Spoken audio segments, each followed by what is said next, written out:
700-893-542. 700-893-542. Or email us on sales@luke-up.tv. On the next episode of Humble Beginnings. If you read in Proverbs 14:23-20, they say, in all hard labor there is profit. Sasa nikaanza kujikalisha at that 15 years. Master. Yeah. Hiyo jina ilitoka wapi? Oh. Watoto wananitanga Anko Toys. Changamoto kubwa kwa hii biashara imekuwa nini kwa hizo miaka zote? Changamoto ni management. Siku hizi kuna mpaka za Afrika. Yeah, we call this African dolls. Na kuna wazungu hapa ambao wako na viatu. Hawawezi kama miguu tu. Watadunga za Afrika ndo zina viatu. Hiyo wamezoewa. Humble Beginnings, Wednesdays from 8:30 p.m. only on Look Up TV. Did you know the world's top icons and legends who have made history are dyslexic?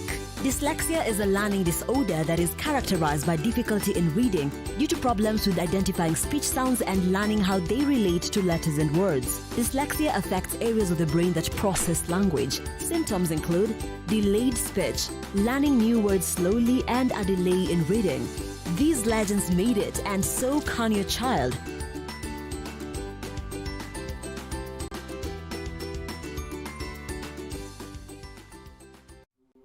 Welcome to Look Up Guest House, Retreat and Prayer Center. When you first come in, we will be happy to receive you at our reception, then proceed to our cozy and well-equipped accommodation facilities. We aim to provide our guests with a unique, comfortable, and worthwhile experience. Here at Look Up Guest House, we provide our guests with a continuous supply of room amenities.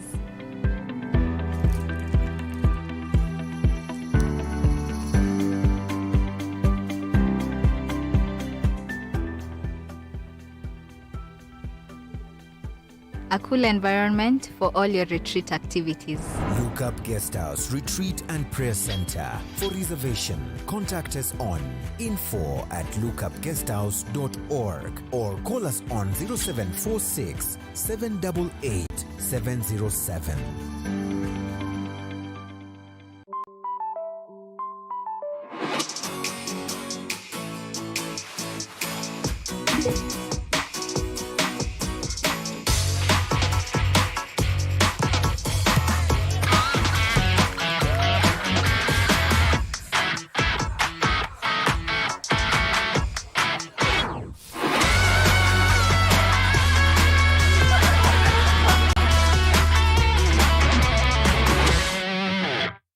Like, follow, subscribe, click the notification button.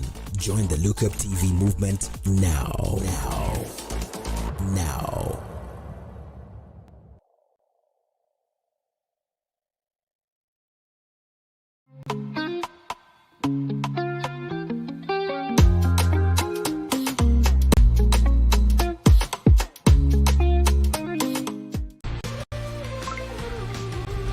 From the ticket to your next meal,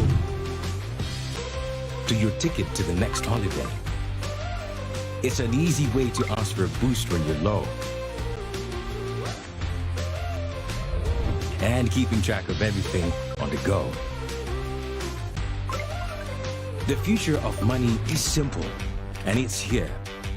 Download the new M-Pesa app today.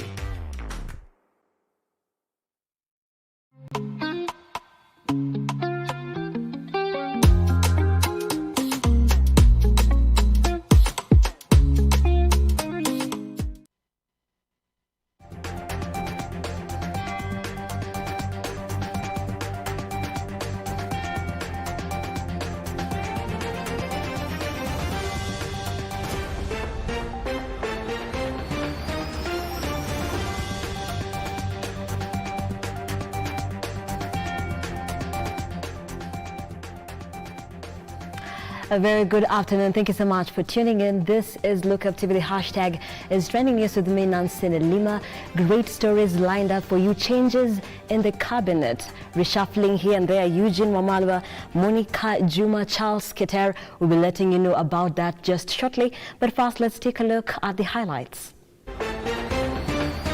Ahead on trending news today. Use Heart to connect.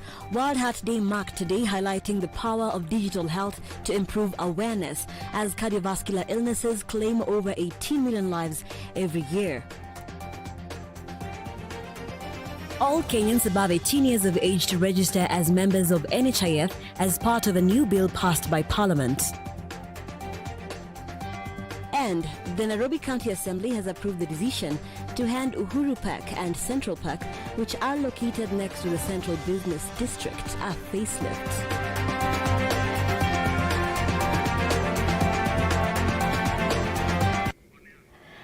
And welcome, this is Trending News, and I'm here to give you stories that are making headlines at this hour, trending, causing conversations like the first story that we have today. President Uhuru Kenyatta has today reshuffled his cabinet. The new responsibilities and changes made in the cabinet include Ambassador Monica Juma moved to the Ministry of Energy, Honorable Charles Keter moved to the Ministry of Devolution, Honorable Eugene Wamalwa, Ministry of Defense, Margaret Kobia, Ministry of Public Service, Gender, Senior Citizen Affairs and Special Programs. The changes take effect immediately.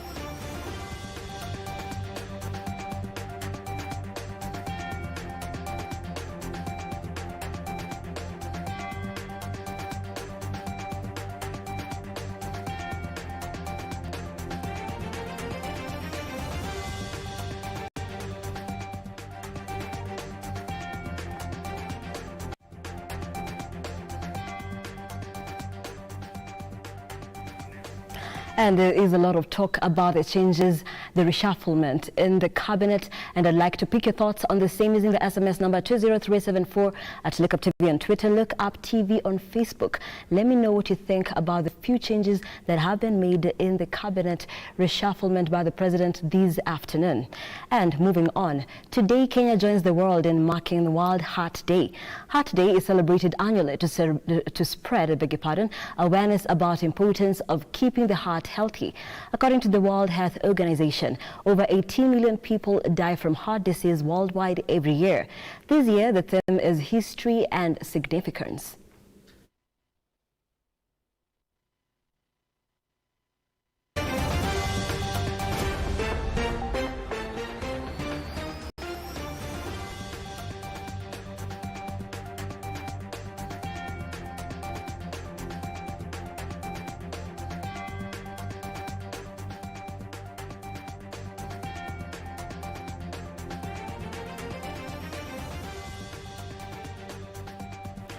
Right, and we move on. Health Minister Mutahi Kagwe has called on county government to start a project to bring vaccines closer to Kenyans to reach vulnerable groups. Speaking during an event for the construction of a modern hospital in Murang'a County, he also added that the government is expected to vaccinate at least 50,000 prisoners per week.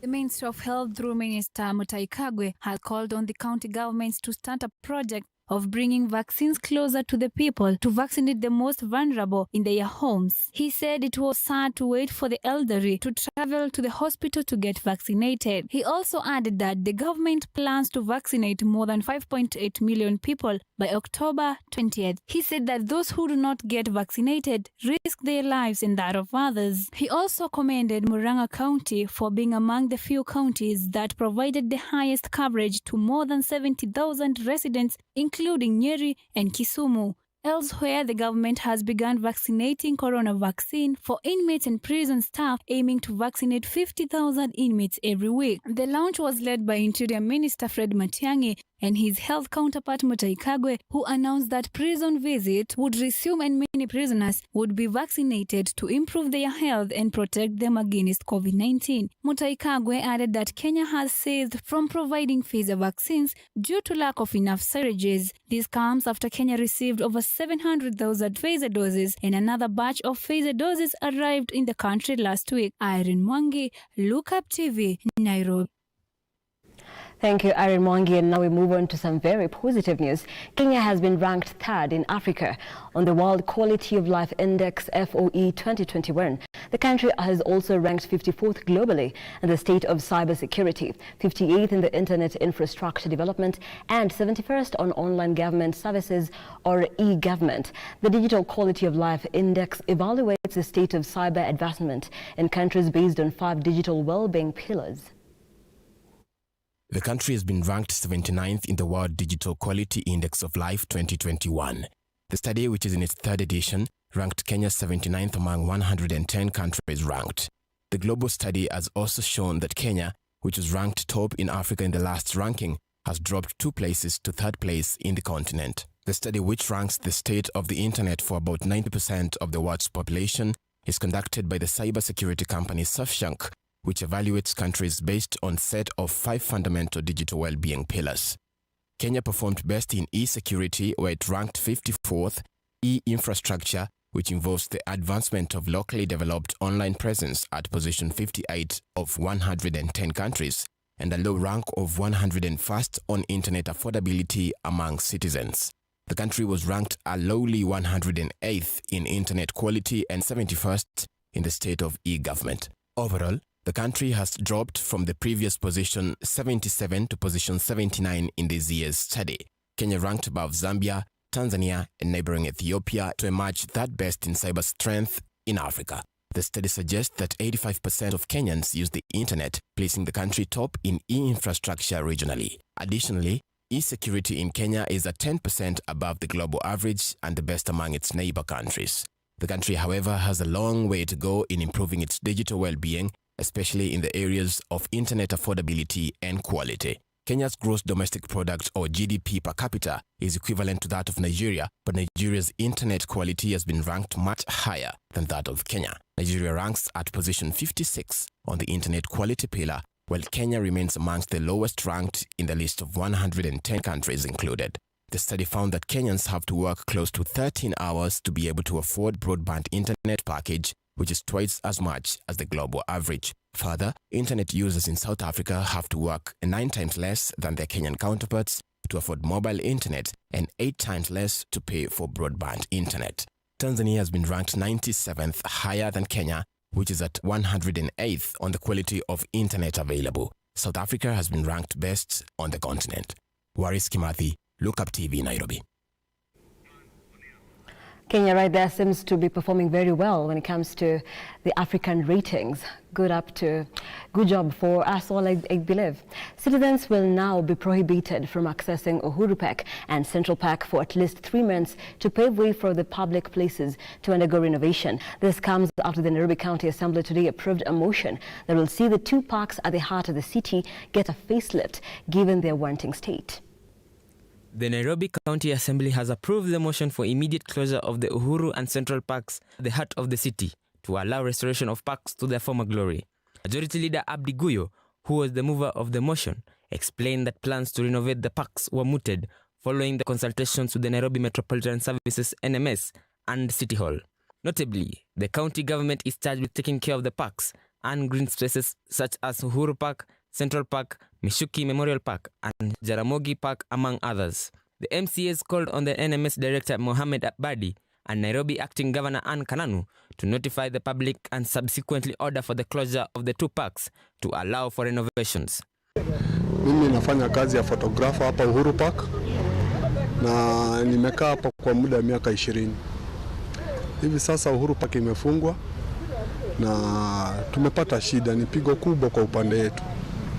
Hivi sasa tunashindwa tutaanza namna gani. Kitu ya kwanza niko na mtoto form 1 anafaa kusoma. Actually, as a Kenyan, we will be so much concerned because I feel that the stakeholders have not been engaged, and it's a big concern because this space has been a source of revenue for so many Kenyans. So by closing it without engaging all the stakeholders, it becomes a concern because now where do you take all these Kenyans and they're getting their daily bread from this place? Mambo ya Uhuru Park imenishtua sana kusikia inafungwa sababu tunaikatia license.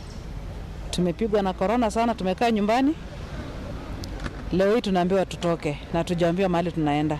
Hizi familia zenye ziko hapa zinalisha familia mingi sana, ambapo hatujui tutakula nini, tutaenda wapi.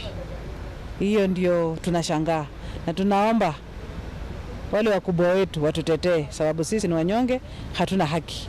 Watutetee sisi. Bure tumeangamia, sababu mimi niko na school fees, niko na watoto wawili. Guyo was concerned that the parks have been neglected for years and are at the risk of losing their appeal and historical significance should the situation not be remedied as a matter of urgency. He also added that rehabilitation and retrofitting of urban parks and green spaces in Nairobi is part of the presidential legacy project and therefore needs the full support of the county. The Uhuru Park is a 12.9-hectare recreational park adjacent to the Central Business District of Nairobi. It was opened to the public by the late Mzee Jomo Kenyatta on May 23, 1969. It hosts an artificial lake, several national monuments, and an assembly ground which has become a popular skateboarding spot on weekends and also a location for local skateboarding competitions, catering to Nairobi's growing skate scene. Fikol Kirui, Lookup TV.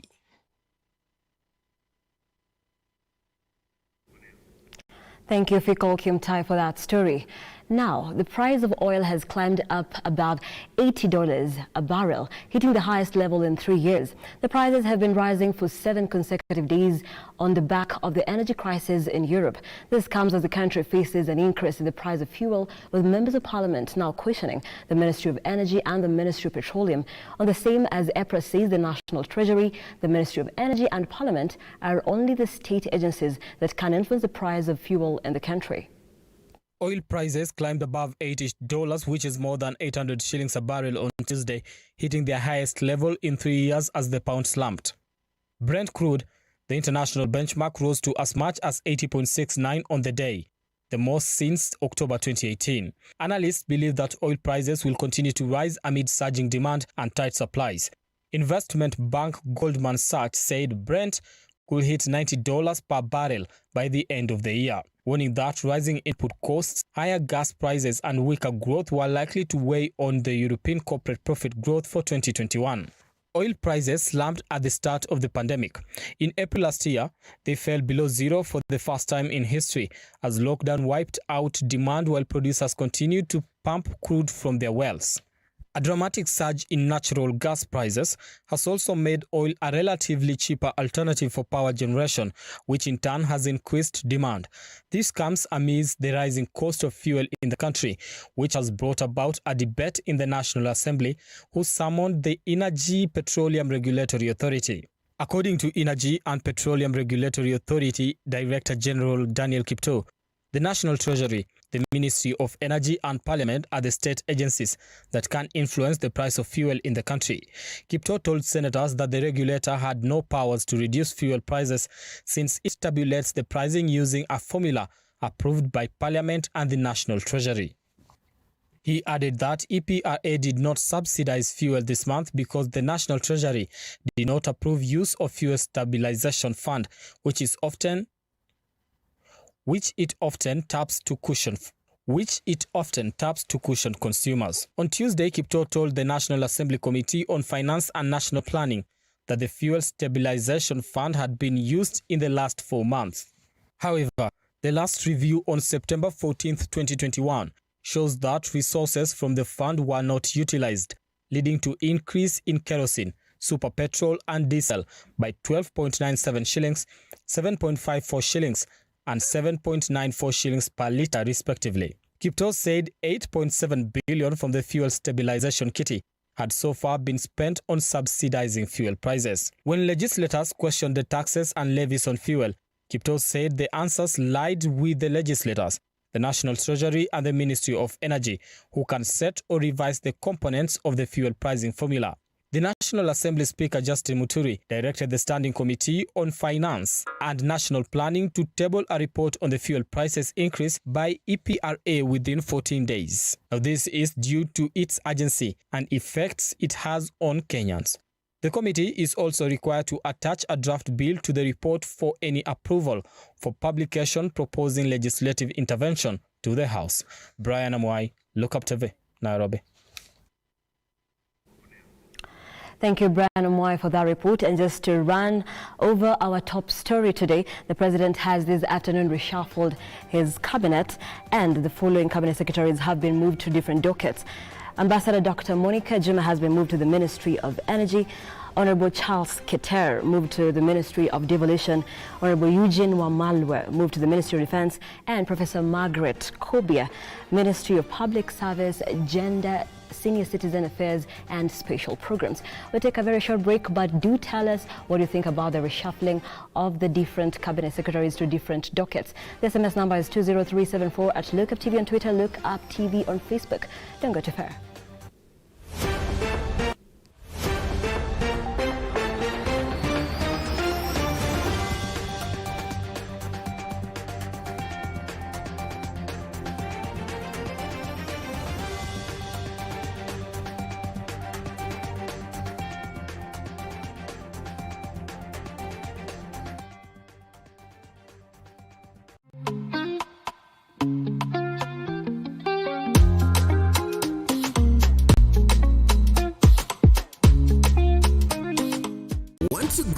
Business, broadcast your sermon, share birthday wishes, make funeral announcements, produce adverts and documentaries, then book and advertise with us today by calling us on +254 700 893 542 700 893 542 or email us on sales@look-up.tv. The future of money is simple, like unlocking possibilities with a smile and having the world in the palm of your hand.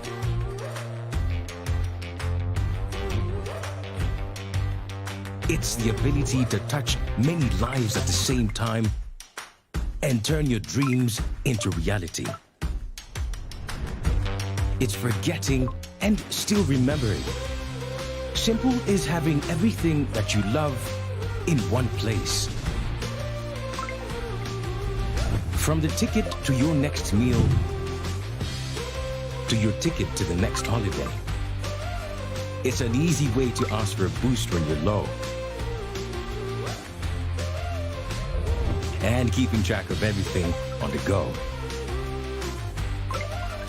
The future of money is simple, and it's here. Download the new M-Pesa app today. Please make those payments and take dinner out the freezer. Enjoy your day off.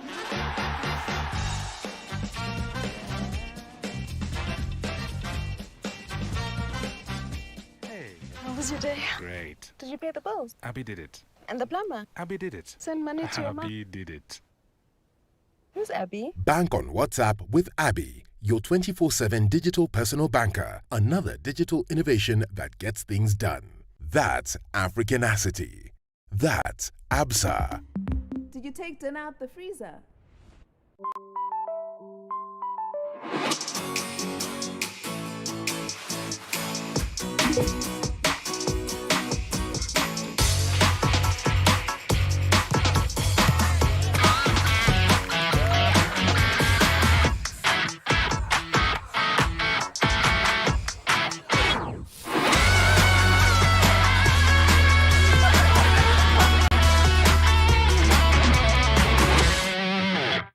Did you know the world's top icons and legends who have made history are dyslexic?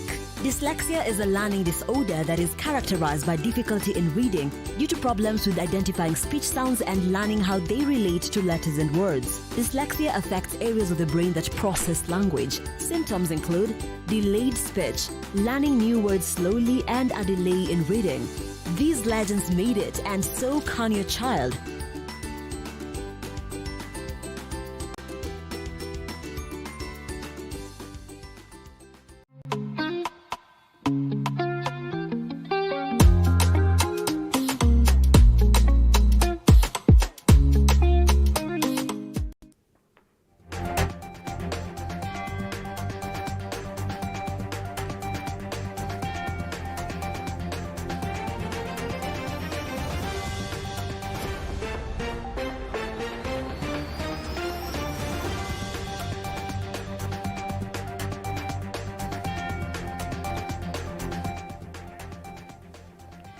And welcome back. Thank you so much for staying with Lookup TV. This is Trending News with me, Nancine Lima.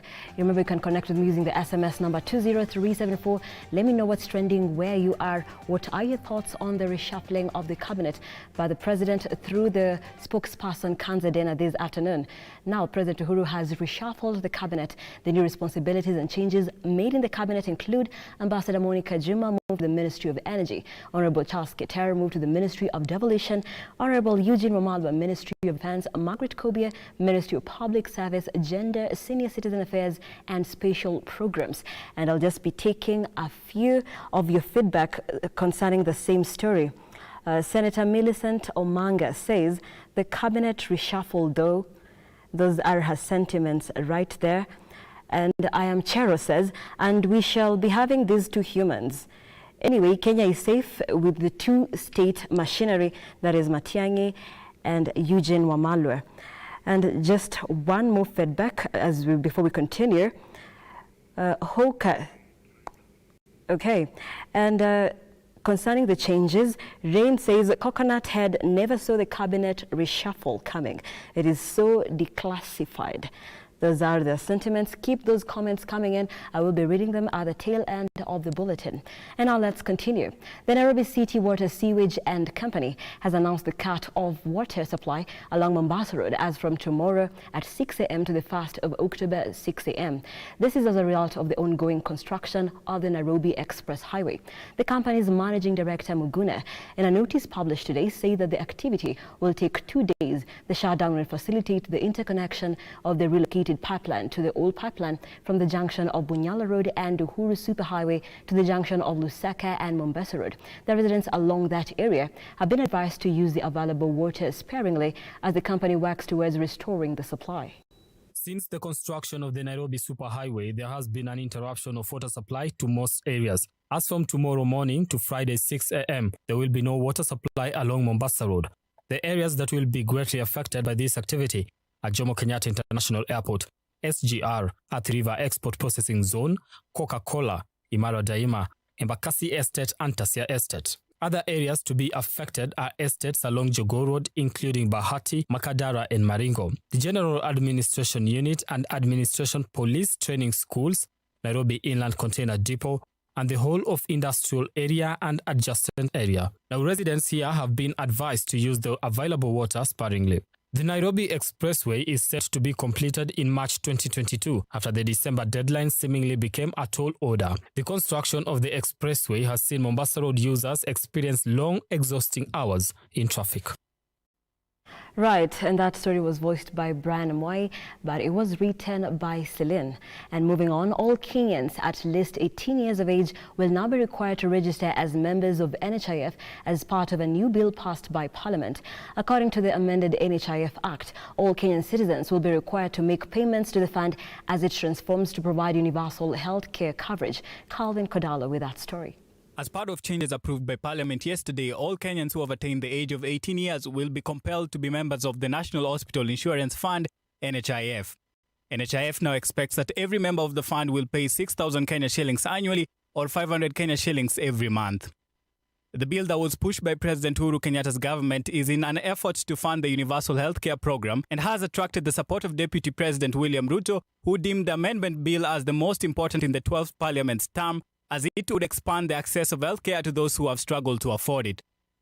Today, it is the single most important day in Kenya because this is the day we will make the decision to bring everybody on board a public health insurance system that will guarantee everybody a chance to live a decent life because they will not be afraid of the poverty that comes with heavy hospital bills. And I want to ask every member of Parliament to step forward and be counted so that this country can implement the universal health coverage that is now 4 years behind schedule. We should now be 4 years into universal health coverage through a public health insurance program. under the NHIF bill. I really want to make that case on behalf of millions of hustlers, millions of Kenyans that will be beneficiaries of that scheme. Throughout the bill's time in Parliament, concerns have been raised about how poor and unemployed Kenyans would meet the mandatory monthly or annual payments. Last month, the Parliamentary Health Committee recommended that county governments, together with the national government, would cover the payments of about 5 million Kenyans who are classified as being poor. However, yesterday, that recommendation was ignored as members of parliament instead passed a requirement compelling all employers with workers earning less than 12,000 Kenya shillings to top up their employees' contributions to the NHIF. Under current NHIF rates, workers who earn between 8,000 Kenya shillings and 11,999 Kenya shillings pay 400 Kenya shillings monthly. Parliament also did away with the requirement in the bill that would have mandated employers to match their employees' contributions. With the recommendation by the Health Committee to have the county governments and national government paying NHIF contributions for poor Kenyans, the bill has given NHIF the authority to determine rates to charge jobless Kenyans as well as those earning below 8,000 Kenya shillings per month. And with the latest unemployment statistics by the government indicating that over 2.5 million Kenyans are currently unemployed, it remains to be seen how NHIF will receive contributions from this population. Calvin Kodalo, Look Up TV, Nairobi. Thank you, Calvin Kodalo, for that NHIF update. Now, 1,500 meters Olympic champion Faith Kipyegon has been named the LG Sports Personality of the month of August. Kipyegon, who recently defended her Olympic title, was voted the best ahead of Eliud Kipchoge and Paris Jepchirchir, who both won gold at the Tokyo Olympic Games. Aldin Kayumbi now reports. Sema ukweli season yangu ya 2021 imekuwa mzuri. Nilianza season yangu Discovery, nikakimbia cross country, alafu nikaanza pia na gym, tukafanya gym, alafu after that tukaingia to full training. By mwezi wa 5 tulianza competitions, nilianza Doha na nilifanya vizuri. Na target yetu kubwa ilikuwa Tokyo. Hiyo ndio tulikuwa tunaona sana na tulienda kule, tulingangana na at least nilidefend title yangu na tulileta medals Kenya. Tulileta 4 gold medals and we are happy. Faith Kipyegon successfully defended her 1,500-meter gold medal at the Tokyo Olympics in a new Olympic record of 3 minutes and 53 seconds, beating Great Britain's Laura Mu and Ethiopia's Sifan Hassan. She was awarded the accolade at her global sports communication camp in Kaptagat and said the award would motivate her to more success in the next season. Kipyegon was voted the best ahead of the men's marathon world record holder Eliud Kipchoge, women's Paris Jepchirchir, who both won gold in the Tokyo Olympics, as well as 800-meter gold medalist Emmanuel Korir. Also in the nominees list were World Under-20 walk champion Hairiston Wanyonyi, 100-meter sensation Ferdinand Omanyala, and World Under-20 800-meter champion Emmanuel Wanyonyi.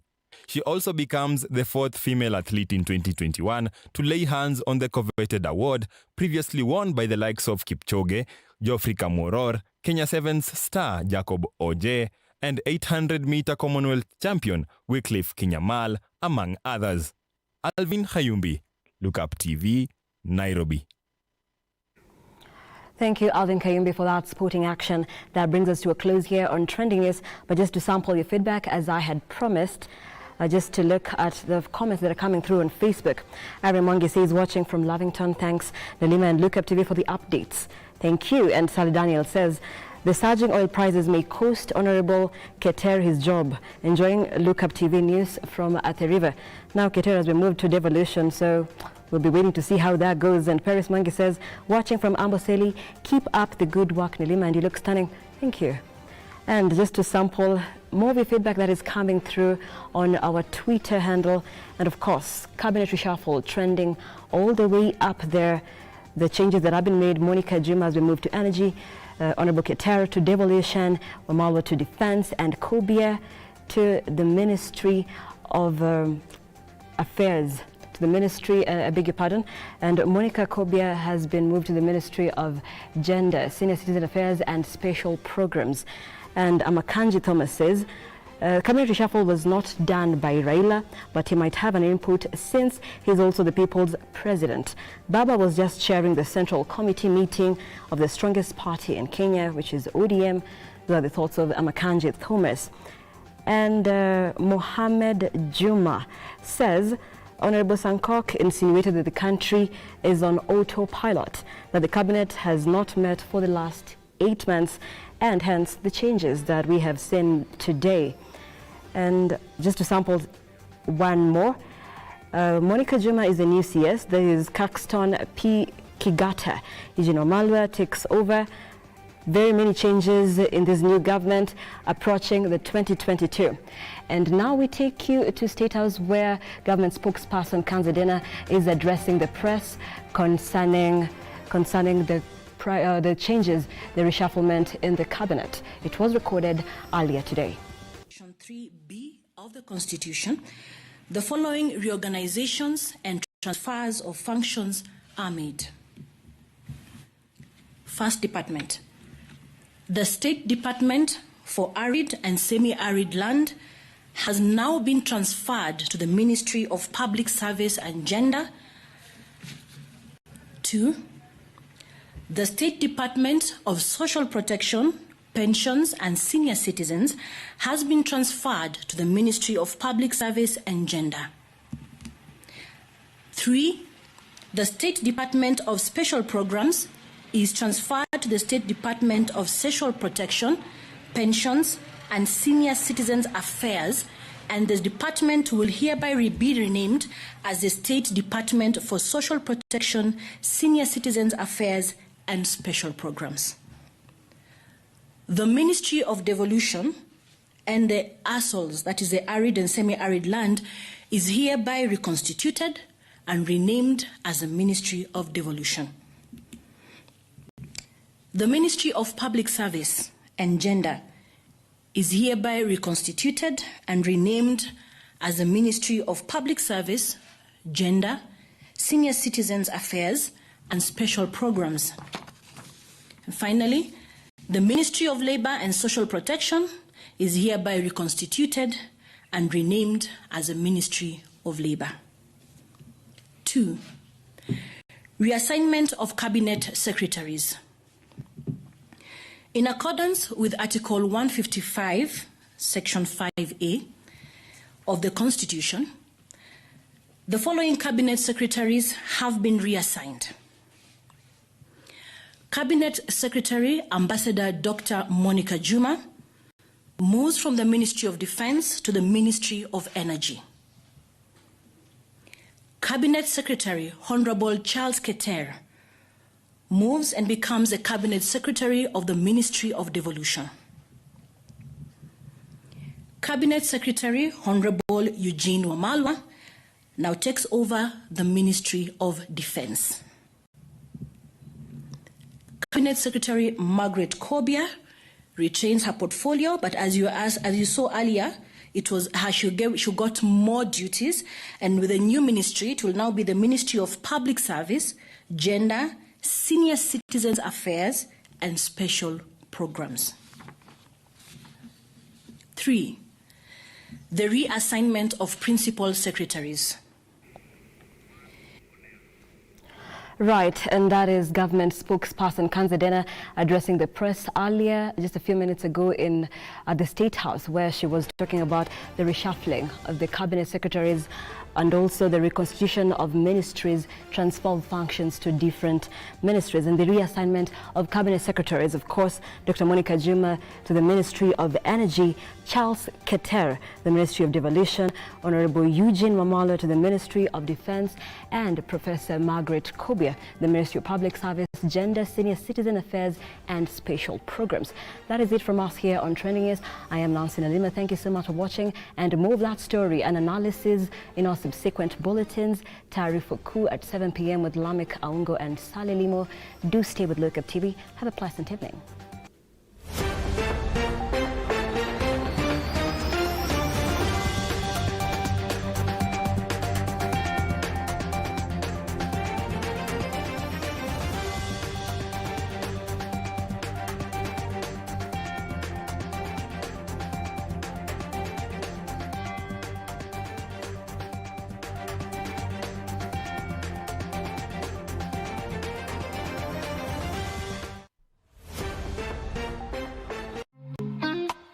Want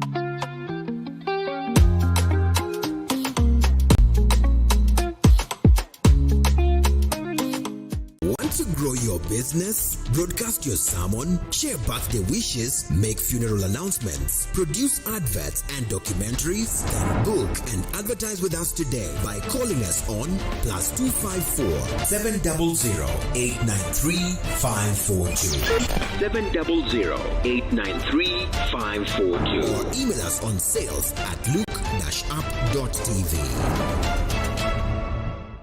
The future of money is simple, like unlocking possibilities with a smile and having the world in the palm of your hand.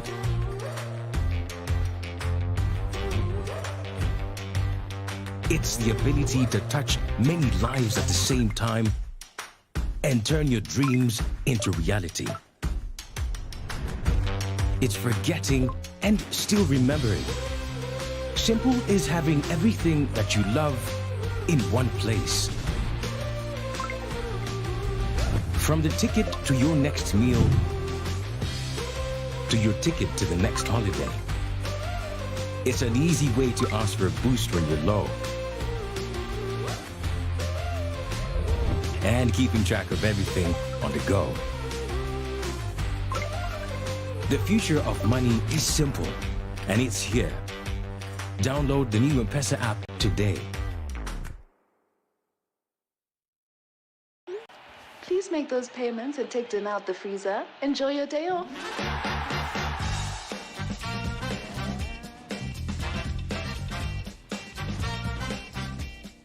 How was your day? Great. Did you pay the bills? Abby did it. And the plumber? Abby did it. Send money to your mom? Abby did it.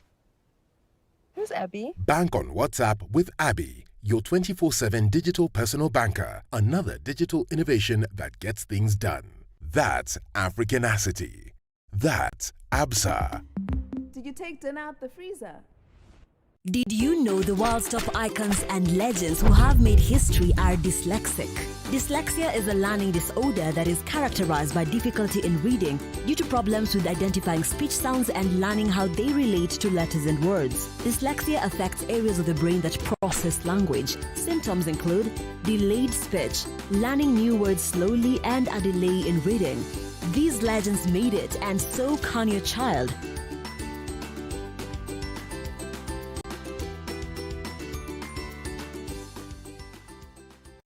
We value your feedback and welcome your complaints about our programming and operations.